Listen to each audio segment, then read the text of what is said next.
ምንም ለመጮህ እንዳትሞክሪ። ምንም አታመጭም። ራስሽ ነው የምታደርግ። ምንድን ነው ከኔ የምትፈልጉት? ከኪራ ቤት የወሰድሽውን ወረቀት ታስረሽ እንኳን ምላስሽ አርፍ ማድረግ እኮ ወንድነትን ለመለካት ከሆነ ፍቱኝና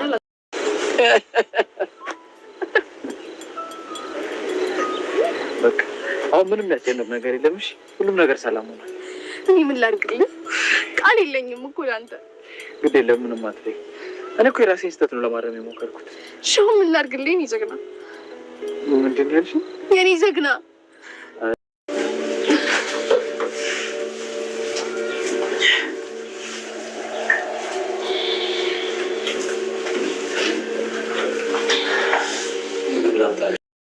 ሰኒ ከእገታው ልታመልጥ ብትሞክርም ነገር ግን ተመልሳ እንድትያዝ የሰኒ ቤተሰቦችና እንዲሁም ጓደኞቿ እነምሩ እጅግ እያሰቡና እየተጨነቁ ይገኛሉ። ራኬብም ለፖሊስ ልታመለክት ሄዳለች። ስፒድም እንግዲህ ነገሮችን እየደበቀና እያታለለ አዎ ጽዮን ናት እንዲያለችው በማለት ዛሬ በድጋሚ ደግሞ ሌላ ውሸትን ዋሽቷል። ሰላም ጤና ይስጥልኝ ውድና የተከበራችሁ ቤተሰቦች እንዴት አላችሁ? እግዚአብሔር ይመስገን እኔ በጣም ደህና ነኝ። በያላችሁበት ሰላማችሁ ይብዛ እያልኩኝ ለዚህ ቻናል አዲስ ከሆናችሁ ሰብስክራይብ፣ ላይክ፣ ሼር በማድረግ አበረታቱኝ። እንዲሁም አብራችሁኝ ቆዩ። ሀሳብ አስተያየታችሁን በኮሜንት አስቀምጡልኝ። ዛሬ ደግሞ ጽናት ድራማ 169ን ይዤላችሁ መጥቻለሁ። እስከ ቪዲዮ ፍጻሜ ድረስ አብራችሁ ይቆዩ። እንግዲህ ሰኒን ስፒድ ማገቱ ይታወቃል። በዚህም የተነሳ እንግዲህ እህቷም እየፈለገቻት ትገኛለች። ነገር ግን እነናሁን ቤትም ሄዳ ጠይቃ ነበረ፣ ልታገኛት ግን አልቻለችም። ሰኒም ይህን ሰውዬ የሆነ ነገር አድርጌ ከዚህ ማምለጥ አለብኝ ብላ በመወሰን አንዴ እግሬን አሞኛል፣ እባክህን እግሬን ፍታልኝ በማለት እስኪ አጠፍ ዘርጋ አድርግልኝ፣ በጣም እኮ አሞኛል እግሬን እያለች እግሯን ሲፈታላት አሁንማ የሆነ ነገሩን ብዬ እሄዳለሁ በማለት እንግዲህ የስፒድን ጓደኛ ማለት ነው በመምታት አምልጣ ስትሄድ ነገር ግን ሊይዛት ችሏል። ማለትም መልሶ አግቷታል። የት ልትሄጂ ነው አንቺ እንደዚህ የምትወኘው? ማን እጅ እንደገባሽ አላወቅሽም በማለት ነበረ የተናገራት። በጣም ፈሪዎች ናችሁ፣ ባትፈሩኝ እኮ እንደዚህ አታግቱኝም ነበር። እኔ ምላስ ብቻ አይደለሁም ተግባርም አለኝ እሺ በማለት እንግዲህ ተግባሯን አሳይታለች። ጥላው ልትሄድ ነበረ ነገር ግን ማምለጥ አልቻለችም። በሌላ በኩል እንግዲህ ራኬብ ወደ እነናሁን ቤት ሄዳ ነበረ። እዛም ሄዳ እየታለች በማለት ነበር የጠየቀችው። ማን በማለት ምሩም ተደናግጣ ምን ሆነች ነው በማለት ጠይቃት ነበረ። ሰኒ የለችም፣ ስልኳንም ጥላ ነው የሄደችው። ስለዚህ የት ትችላለች? ስፒድ ነግሮኛል ተጽዮን ጋር እየተነጋገረች ነበረ እና በጣም ተናዳ እንደነበረ ትነግራታለች።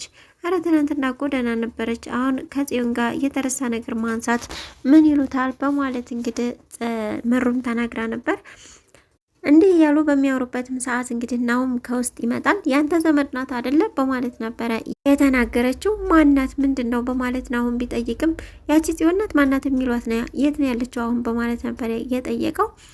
እንዴ ምን ተፈጥሮ ነው በማለት ናሁምም ጠይቆ ነበረ።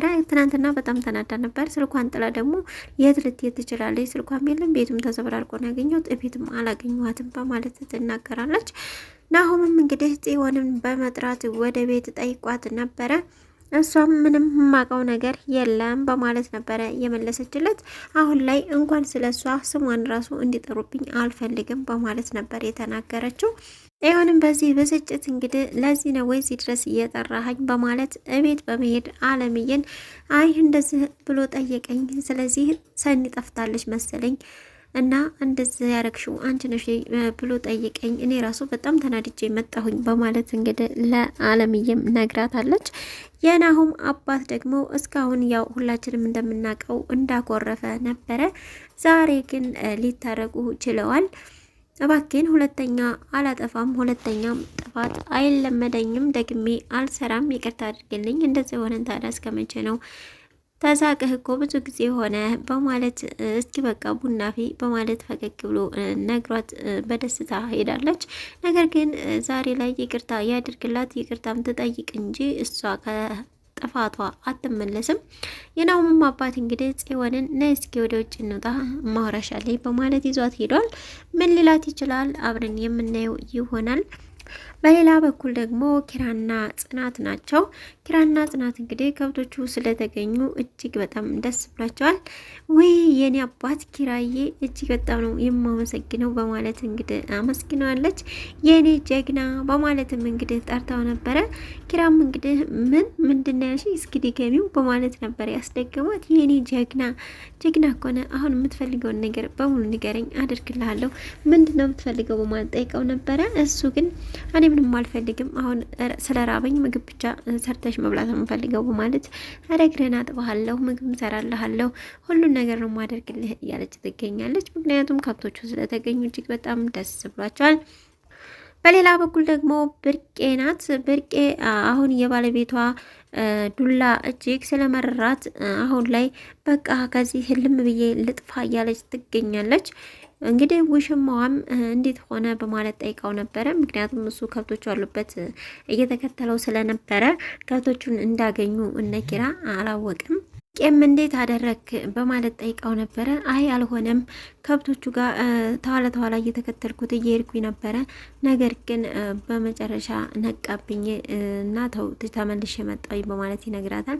በቃ ጉዳችን ተነገረ ማለት ነው፣ እኔ ከዚህ ሰፈር መጥፋት አለብኝ በማለት ልብስ አለቃቅ ማለት ትሄድ ስትል ባለቤቷ ነበረ ያገኛት። የልትሄጂ ነው ሲላት ወንዝ ልሄድ ነው ልብስ ላጥብ በማለት ብትናገረም ወንዙና በዚህ ነው ያለው በማለት ነበረ የመለሰላት።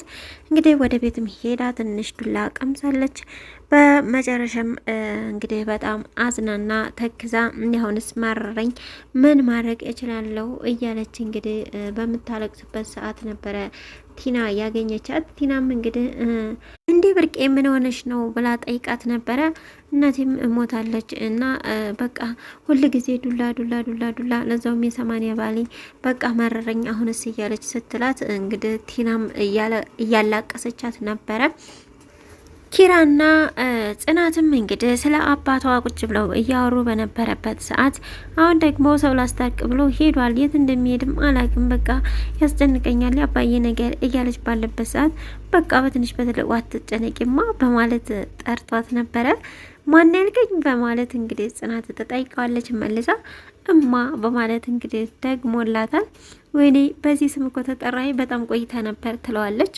እንዴ ከዚህ በፊትም ጠራሽ ነበር እንዴ በማለት ሲነግራት አይ በቃ እሱን ተውና አንዴ ደግሞ ድገምልኝ በማለት አረ እየደጋገምኩ ነው ምጠራሽ የኔ እናት እማዬ በማለት እንግዲህ እያቆለፋበሳት ይገኛል። ጽናት አሁን ወደ ቀድሞ ፍቅራቸው ስለተመለሰ እጅግ በጣም ደስተኛ ሆናለች። ናቲም እንግዲህ በእንቡጥዬ ፍቅር ጣብ ብሎ አሁን ምን ላርግልሽ ምን ልሆንልሽ እየተባባሉ ይገኛሉ። እንደውም ሁሌም ሳገኝህ በቃ እንደዚህ ትስመኛለህ እያለች ደግሞ ሁሌ ከሆነ ጭርት ያወጣብኛል እያለች እንቡጥዬ እንግዲህ እየተቆላችበት ትገኛለች። ቀጣይ ቪዲዮ እንግዲህ ይዤላችሁ እስከመጣ ድረስ ቸር ቆዩ እያልኩ የዚህ ቻናል አዲስ ከሆናችሁ ሰብስክራይብ፣ ላይክ፣ ሼር እያደረጋችሁ አበረታቱኝ። በያላችሁበት ሰላማችሁ ብዛ እያልኩኝ ሰላም ለሀገራችን፣ ሰላም ለሕዝባችን፣ መልካም ጊዜ